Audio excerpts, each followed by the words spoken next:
네, 가짜뉴스가 아주 심각한 문제가 됐습니다.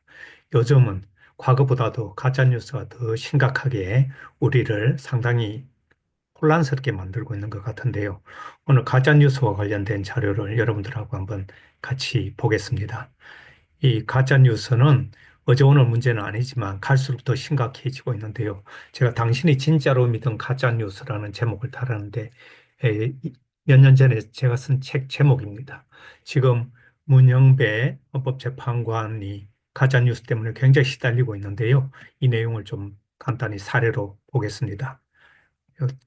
직접 여러분들에게 영상을 좀 보여드릴 텐데요.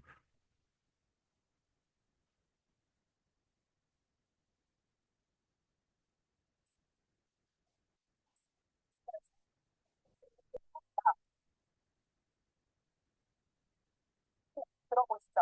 그래, 이웃들한테 영향을 가요. 자식을 지지하는 가장 중요한 이웃이에요, 이웃. 맞아, 맞아. 동네 평화를 갖다 나쁘게 만드는 게 맞아. 네, 그러니까 망신을 줘서 동네에서 고개를 못 들고 다니게 하겠다라는 건데요. 이들이 집중 공격하고 있는 포인트, 바로 동창 카페에 올라온 음란 게시물에 문 대행이 직접 댓글을 달았다. 이런 주장에 근거하고 있습니다. 하지만 이는 사실이 아닌 걸로 밝혀졌죠.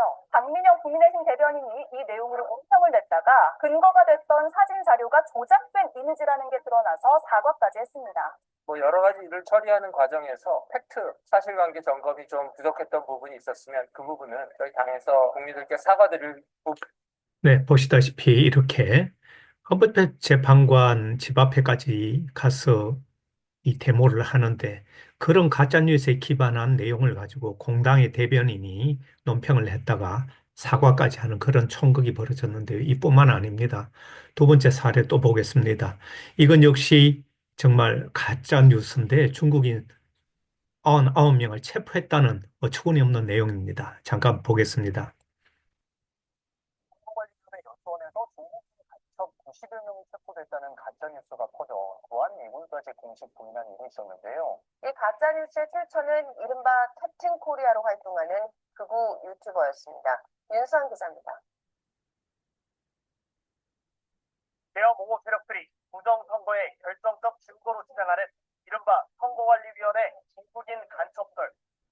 주한미군이 선관위 연수원에 있던 중국인 간첩 99명을 체포해 오키나와 등으로 압송했다는 내용입니다.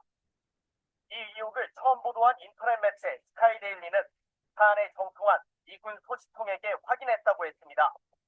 선관위가 사실이 아니라고 분명히 밝혔지만 후속 가짜뉴스들이 거침없이 쏟아졌습니다. 중국인 미국을 압송한 건 100% 팩트입니다. 그런데 최근 한 남성이 자신이 기사에 언급된 미군 소식통이라며 네, 보시다시피 이 내용들이 다 가짜 뉴스지만 이 가짜를 진짜로 믿고 저렇게 시위도 하고 환호하는 이런 모습들을 보면 정말 안타깝지만 우리 사회를 정말 병들게 하는 큰 문제라는 걸 우리가 실감할 수 있었습니다. 자, 가짜 뉴스 사례 한 두 개를 이렇게 봤는데요. 저는 2025년이 제가 이 책을 썼던 2019년보다도 훨씬 더 심각하다고 생각을 하는데 지금 출판사에 책을 쓰자고 하지만 여러분 보시다시피 지금 책 읽지 않는 그런 세대가 돼서 저도 유튜브로 이런 걸 만들어 봅니다. 자, 여러분들에게 이 가짜뉴스 확산 공식을 좀 알려드리고자 합니다. 우선 1단계는 소문이나 댓글 이런 게시물에서 이 조작, 허위 이런 것들이 퍼지는 단계입니다. 2단계는 이걸 가지고 극우 유튜브나 혹은 극좌 유튜브가 SNS나 이런 쪽에 확산시키면서 뉴스로 점점 둔갑시키죠. 이걸 황색 언론이나 또 인터넷 매체에서 사실로 이제는 완전히 성격시켜서 이제는 대중들에게 전파합니다. 좀 전에 보셨던 국민의힘에서 국민께 사과를 드렸던 그런 내용이 바로 이런 확산 공식을 거쳐서 전달되는 것입니다. 지금 가짜 뉴스가 더 늘어나는데요. 보면 국민 대부분이 심각하다고 한 89%가 얘기를 하고 있고 가짜 뉴스에 속은 적이 있다고 한 85%가 이렇게 답변하고 있습니다. 왜 가짜가 이렇게 늘어나냐면 일단 가짜 뉴스는 굉장히 화려하고 자극적이어서 미디어 소비자들을 영합하는 역량이 있습니다. 그런데 1인 미디어가 주 무대다 보니까 팩트 체크 자체가 없습니다.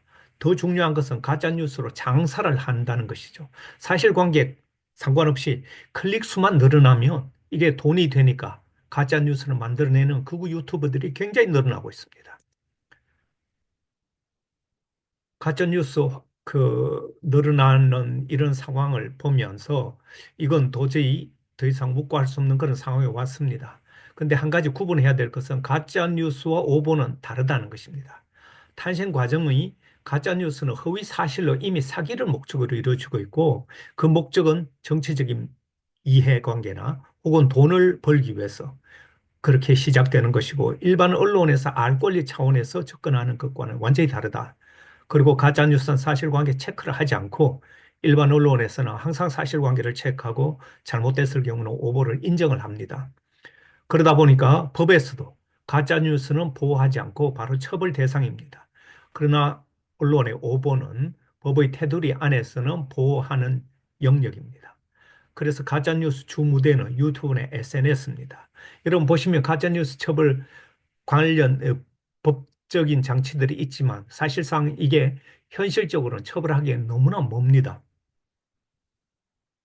이 가짜뉴스의 특징을 보면 어, 여기 보면 제가 이 교황 패딩을 입은 이런 모습, 딥페이크라는 기술을 활용해 가지고 전혀 상관없는 조합을 만들어서 가짜 뉴스를 만드는 것이죠. 이게 전 세계에 퍼져나갔는데요.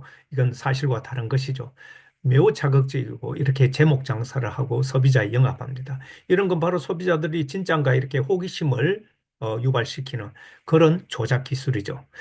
이 가짜 뉴스는 유통 속도가 일반 정보 전파 속도보다 7배나 빠르다고 그래요. 진실을 왜곡하고 여론을 훼손하는 것이죠. 그리고 확증 편향을 더 심화시켜서 우리 사회를 양극화시킵니다. 그 양극화를 더 심화시키는 것이죠. 그래서 법제도 정비가 시급하다고 생각합니다. 지금 보면 국회에서 그리고 방송통신위원회에서 이런 법제를 정비하는데 그 중에 하나가 플랫폼의 책임을 반드시 강화해야 되고 댓글 처벌도 강화해야 됩니다. 지금 보면 우리 이 사법부에서 솜방망이 처벌에 대한 비판 기사가 많은데요.